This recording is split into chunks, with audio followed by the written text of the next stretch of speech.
சங்கீதம் 24. தாவீதின் சங்கீதம் 1 முதல் 10 வரை. பூமியும் அதன் நிறைவும் உலகமும் அதிலுள்ள குடிகளும் கர்த்தருடையது. அவரே அதை கடல்களுக்கு மேலாக அஸ்திபாரப்படுத்தி அதை நதிகளுக்கு மேலாக ஸ்தாபித்தார். யார் கர்த்தருடைய பர்வதத்தில் ஏறுவான்? யார் அவருடைய பரிசுத்த ஸ்தலத்தில் நிலைத்திருப்பான்? கைகளில் சுத்தமுள்ளவனும் இருதயத்தில் மாசில்லாதவனுமாயிருந்து தன் ஆத்துமாவை மாயைக்கு ஒப்புக்கொடாமலும் கபடாய் ஆணையிடாமலும் இருக்கிறவனே. அவன் கர்த்தரால் ஆசீர்வாதத்தையும் தன் இரட்சிப்பின் தேவனால் நீதியையும் பெறுவான். இதுவே அவரை தேடி விசாரித்து அவருடைய சமூகத்தை நாடுகிற யாக்கோபு என்னும் சந்ததி. சேலா. வாசல்களே, உங்கள் தலைகளை உயர்த்துங்கள். அநாதி கதவுகளே, உயருங்கள்.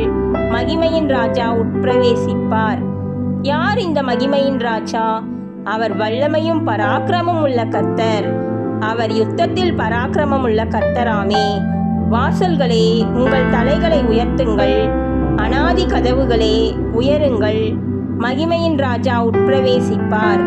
யார் இந்த மகிமையின் ராஜா? அவர் சேனைகளின் கர்த்தரானவர். அவரே மகிமையின் ராஜா. சேலா.